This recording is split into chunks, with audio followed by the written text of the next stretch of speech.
programa Tribuna Livre hoje recebe a professora Almerinda Cunha, ela que é diretora do Departamento de Promoção de Igualdade Racial do Governo do Estado, e o secretário estadual de Justiça e Direitos Humanos, Nilson Mourão, ex-deputado. Boa noite, secretário, seja bem-vindo mais uma vez ao Tribuna Livre. Boa noite, é um grande prazer estar aqui, conversar com o Osmir, com o Narciso, com você, sobre esse tema tão importante para todos nós e para a sociedade brasileira. Obrigado. Professora Almerinda Cunha, satisfação tê-la conosco mais uma vez também no Tribuna Livre. Seja bem-vinda. Muito obrigada. É uma honra participar aqui desta mesa e poder discutir essa temática dentro do mês da consciência negra. Nós estamos aqui para contribuir e fazer aflorar as políticas de promoção da igualdade racial. O mês é qual novembro? É novembro, porque antes... Todo mês vai ser dedicado... Existe uma lei que define o 20 de novembro como Dia Nacional da Consciência Negra. Só que para nós, do movimento, a gente pega o dia e já trabalha o mês inteiro. Porque como é uma atividade estadual e nós temos vários municípios, então tem várias atividades durante esse mês e é muito bom estar aqui com vocês, compartilhando e podendo discutir um pouco. Existe racismo no Brasil? Existe no Acre? Como é que ele se manifesta? Vamos discutir isso e vamos saber por que o Brasil tem sido elogiado pelas ações afirmativas e pelas políticas públicas de promoção da igualdade racial. Me permite? Claro. Então, eu começaria já indagando o seguinte: existe aqui no Acre, como é que ele se manifesta? Como se manifesta? Pelas estatísticas. Só que os indicadores a gente não tem ainda.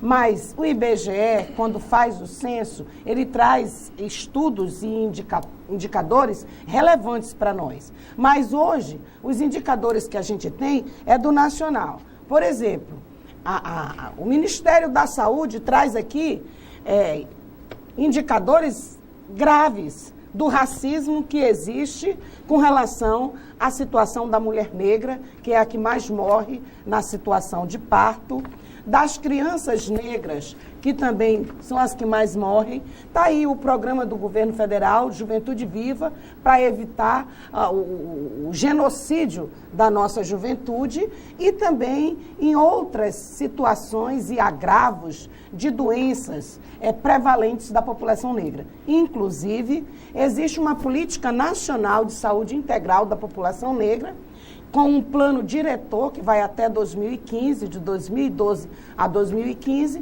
que precisa ser conhecido pela população para poder reivindicar e pelos funcionários e profissionais da saúde. Mas, Almerinda, há estudiosos no assunto que dizem o seguinte, que o indivíduo negro, ele não é tão discriminado pela cor, mas, acima de tudo, pela sua situação econômica, pela pobreza que ele herdou dos seus ancestrais, que foram pobres também, que estudou em colégio sem grande qualificação, e é por isso, inclusive, que ele não conseguia ingressar nas universidades, porque aqui no Brasil, diferentemente dos Estados Unidos, que lá quando você vai fazer a inscrição tem que colocar a cor, o Brasil nunca pediu a cor da pessoa que vai entrar, fazer o vestibular. Mas, no entanto, em virtude da pobreza dos ancestrais e da dele,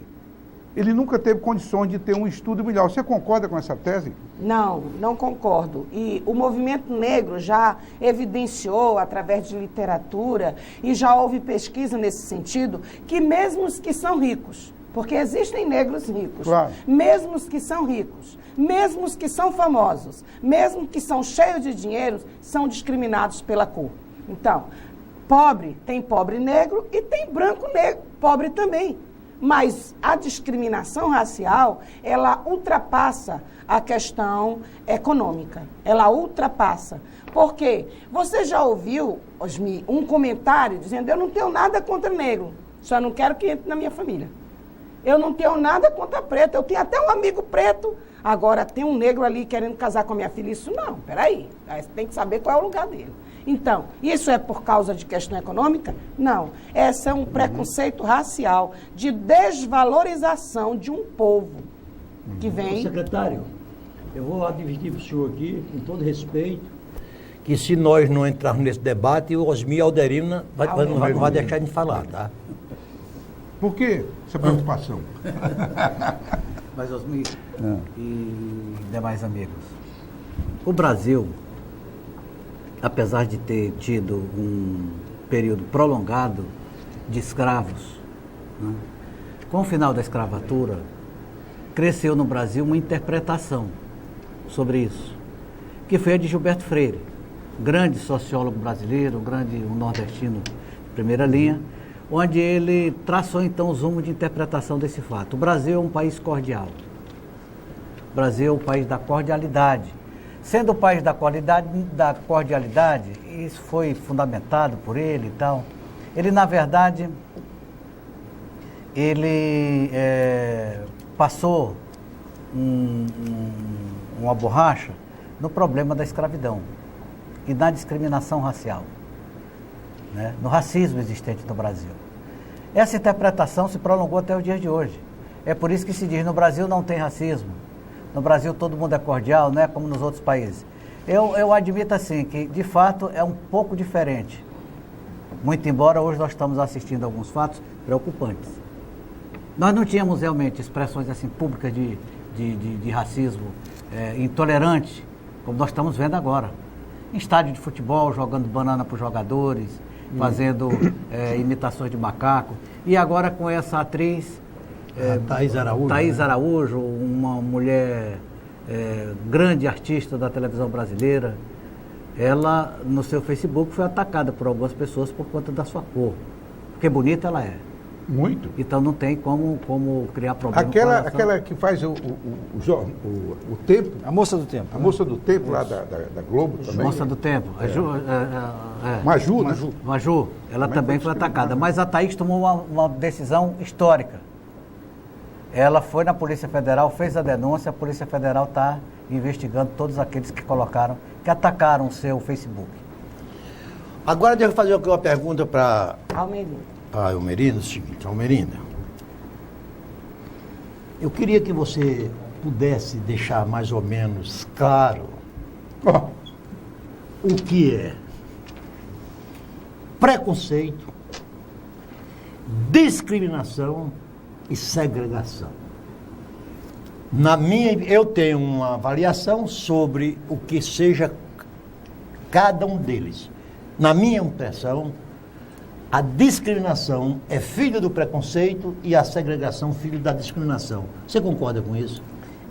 Porque tem aí a questão da subjetividade. O preconceito, o que é o preconceito? São ideias preconcebidas. Antes de você conhecer, você fica supondo. Então, o preconceito é subjetivo. Eu sou contra ele. Não, o preconceito é assim, ó. Eu não conheço ali, veja, aquele homem é ruim. Eu acho que ele é não sei o quê. Quer dizer, são ideias. Antes de você conhecer, você está preconcebendo ideias por motivo de falta de conhecimento. Esse é o preconceito. Então, Isso não pode dar certo porque ele é preto, por exemplo. Por exemplo, fulano é preto, só pode ser bandido. Entendeu? Então, isso é o preconceito. Quando você pega esse preconceito e externaliza... E objetiva. Discriminação. Aí você está discriminando. Então, eu olho para ele e digo, esse daqui tem um cabelo branco, já é velho. Acho que deve ser meio bobo, porque todo velho é meio bobo. Isso é que eu penso.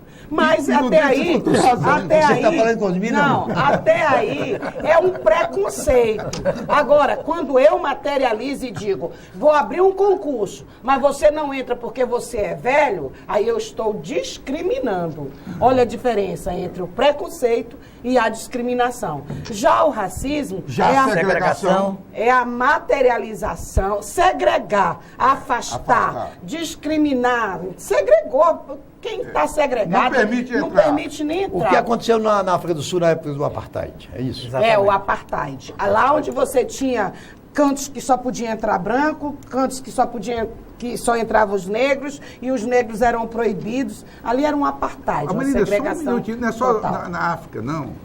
Nesse país que tanto elogiam, os Estados Unidos, que tanta gente elogia, secretário.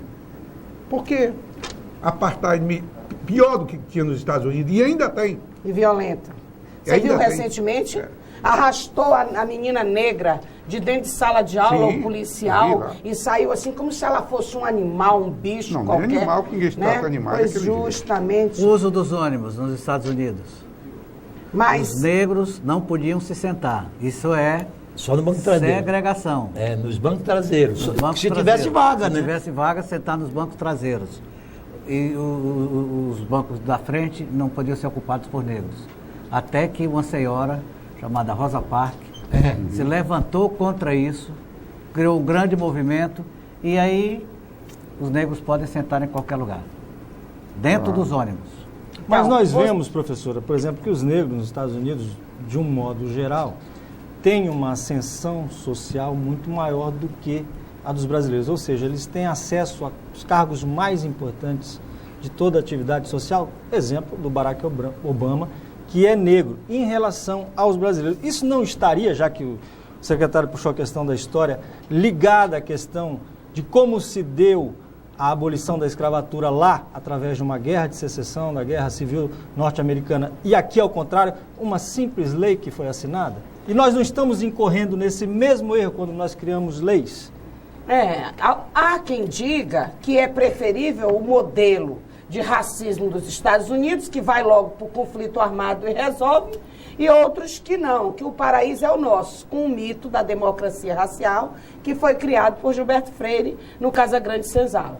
Agora, o racismo dos Estados Unidos é cruel, é violento, é sanguinário, mata. Mas o racismo cordial do Brasil, não se enganem, é sangue puro também, porque determina quem é que morre. Você nasce negro, você já trouxe um papel social para desenvolver na sociedade. E não sou eu que digo não, está aqui, ó. É o Ministério da Saúde que diz a probabilidade das mulheres no período de parto, de morrer, as crianças, o atendimento médico, para vocês terem...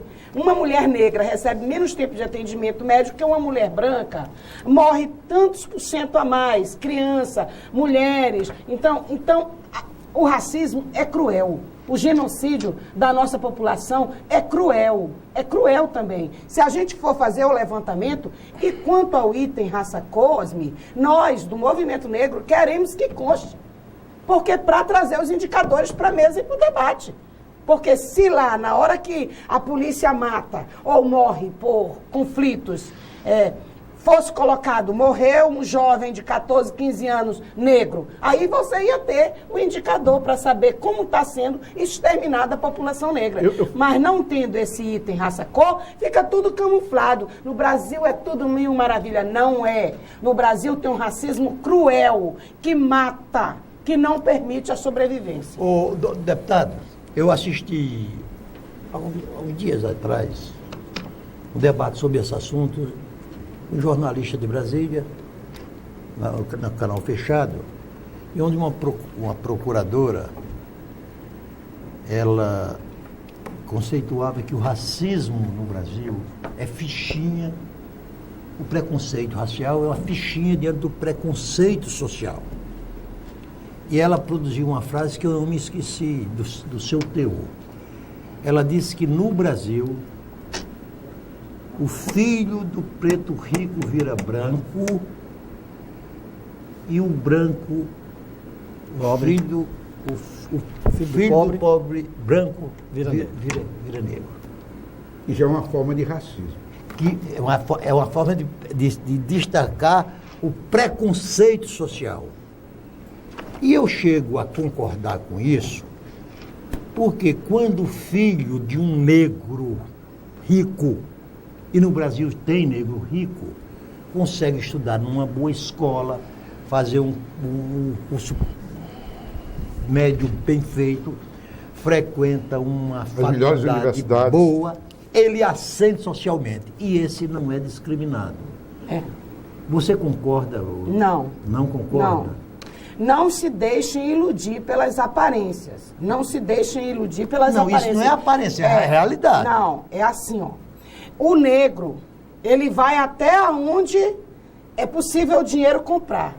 Mas com a ideia de um povo, com a representação social que existe na cabeça do povo, o negro tem alguns cargos que ele não assume. Para ter um ministro negro no Brasil, quanto tempo levou? Ministro de quê? Ministro do Supremo Tribunal. Do Supremo.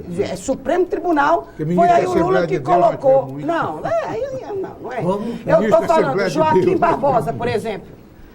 Nós temos pesquisas de reitoras, de reitores negros no Brasil. Não tem. Não tem, meu irmão. Juíza só tem uma, entendeu? Então, cargos estratégicos, cargos administrativos dos 3 poderes, é difícil Mas aí a gente chegar volta àquela no tese, legislativo, no Almerinda. executivo, no judiciário. Não é um problema social essa sessão, falta de bons estudos? Não é econômico. Porque se fosse, os negros ricos não seriam também rejeitados. Eles vão Tu acha até... que são, é? São, e são achincalhados dentro de... Que mais dinheiro do que tem esses jogadores ricos aí, que são achincalhados, chamados de macaco, jogam banana na Mas aí é cabeça o time dele. adversário. Não, aí é racismo. Sim, Tanto claro. é que a nossa presidenta colocou Almerinda, a Copa do Mundo como a Copa de combate ao racismo. Mas, Almerinda, porque Almerinda. é um problema grave. Mas, Almerinda, é assim, eu acho que o Narciso está querendo colocar, e o Osmir, é que mesmo havendo preconceito ou racismo com relação a isso, existe uma diferença entre o cara que é o negro rico e o negro pobre. Claro que Não, existe. é isso que eu... Não. Existe, Claro, essa claro. diferença existe, e se ele sofre no outro grau. Ele sofre menos. Num grau, porque o dinheiro grau ameniza. diferenciado, Não, porque o filho isso estuda eu na concordo. escola, etc., tem um outro padrão de vida. Agora, o que ocorre no Brasil é muito interessante a partir da tua pergunta, é o seguinte, não se coloca essas coisas na lei, mas se faz. O brasileiro é mais elaborado. Nos Estados Unidos, o preconceito que eles têm diante do negro, eles botam no papel. Não pode sentar no ônibus. Entra na lei do município e acabou. Não pode ser isso. Eles colocam no papel. Colocavam. Era lei. No Brasil nunca se colocou. É disfarçado, Nunca se simular. colocou. Ao contrário, se diz exatamente Mas o aí- contrário, mas se faz. A prática. Mas faz aí eu tanto manifesto quanto- uma outra preocupação, secretário. Qual é? Eu já disse aqui, até num programa anterior, que eu tive um colega no ginásio, que é preto, mas preto, né? Tu és branco na frente dele, é bem pretinho. Mas foi o meu melhor amigo de todo o ginásio, jogava futebol junto, frequentava a minha casa. Eu nunca tive essa sensação de que eu era branco, ele era preto. Eu nunca me lembro disso, isso aqui. A minha preocupação hoje, Arquibaldo, é que se nós também tomarmos um caminho de uma forma muito forte, nós podemos também dividir a sociedade brasileira Concordo. entre brancos e negros, que não é bom.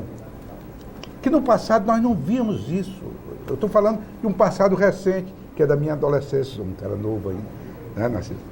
Então, eu nunca tive essa sensação de que eu tinha, que aquele meu amigo era negro. Eu não É tinha. verdade, existe uma cultura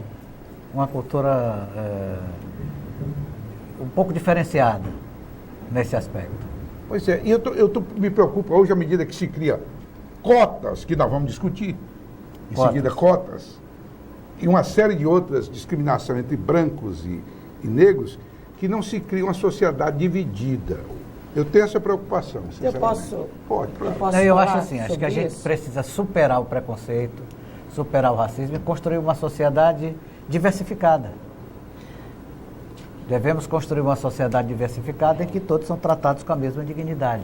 Ninguém jogado contra ninguém. Acho que esse não é o objetivo. Porque, deputado... Se jogar porque uns contra os todo outros. tipo Agora de- temos que superar. de preconceito ou discriminação, ele é prejudicial. Por exemplo, o religioso, o étnico, o religioso que existe entre católicos e protestantes da Irlanda, Sim. o Uma étnico, guerra. árabe judeu, todo preconceito ou discriminação, ela é nociva. É. Agora, o que me preocupa é que aqui no Brasil nós não estejamos levando a questão do preconceito ou do racismo ao paroxismo. Para a divisão da própria Eu vou lhe sociedade. explicar Essa por é quê, a Almerinda. preocupação. Tudo bem. Eu acho uma falta de educação, não considero racismo, num campo de futebol, onde ali os ânimos é a disputa do time A contra o time B. O cara joga uma banana, claro. O caso daquela É menina do Rio Grande do desacos- Sul, rapaz. é desaconselhado. Mas levar isso ao último grau de racismo, eu não entendo que fosse o último grau. Não, mas Narciso, veja, o caso daquela menina do Rio Grande do Sul. Uma jovem, muito bem postada. Eu lembro. Jogou banana e ficou fazendo mímicas, humilhando o jogador que era negro. Rapaz, isso deu um problema grande. Essa menina foi exposta à rede de televisão todos os dias. Perdeu o emprego, picharam a casa dela. E está respondendo judicialmente por aquele seu ato. Por exemplo, por aquele seu ato. Porque esses atos de racismo agora no Brasil eles estão se multiplicando. Porque eu concordo com Asmir, que alguns anos anteriores isso de fato era mais... Estava bem, né? Era professor. Eu vou discordar, secretário. Não estava bem. Agora... Não é que estivesse bem, não. Eu não senti, eu não tinha essa sensação. Apenas isso. Ótimo. E era mais reduzido, era mais diluído. Sabe o que é a manutenção do status quo? Estava maravilhoso. Do jeito que estava antes, sem contestação, sem discordância, todo mundo achando que o branco tem lugar aqui e o negro aqui, todo mundo conformado com isso. Mas, graças a Deus, o movimento negro reagiu no Brasil, lutou e conquistou. E conquistou o quê? As políticas públicas. Porque essas ações afirmativas são ações efêmeras, passageiras, mas necessárias. Que os senhores sabiam que o negro foi proibido de estudar. Foi proibido, não podia entrar na escola pública. Era proibido. A história conta isso. Legalmente. No Brasil, anteriormente, não podia estudar. Então, há uma... Isso é no período da escravidão. Era. Lá no período da escravidão. Aí não podia nada. Pois então. Não podia nada. Então, há uma disparidade. Quando se olhou para dentro das universidades, cadê os negros dentro da universidade? A cor da universidade era branca. Isso é correto? Quando o censo no Brasil diz que os negros são mais do que 50% da população, só que essa negritude não se reflete dentro da universidade, não se reflete dentro do judiciário, não se reflete dentro do legislativo e nem do executivo. Professor Almerinda, não se reflete. Então, se estava tudo tranquilo antes, porque não havia discordância, é preciso que haja discordância, é preciso que haja reação, é preciso que haja luta e reparação. Porque a sociedade brasileira tem um débito muito grande com a população negra. E os resquícios da sociedade escravocrata, nós sentimos hoje na pele. E eu posso falar disso se vocês me permitirem. Professor, eu vou permitir, mas no próximo bloco. Eu vou concordar com a senhora e discordar do Narciso. Eu acho que a questão de um jogo de futebol não pode ser um atenuante de uma demonstração declarada, descarada, desavergonhada de preconceito racial. Vamos fazer um rápido intervalo comercial, daqui a pouquinho nós voltamos, por favor, não saia daí.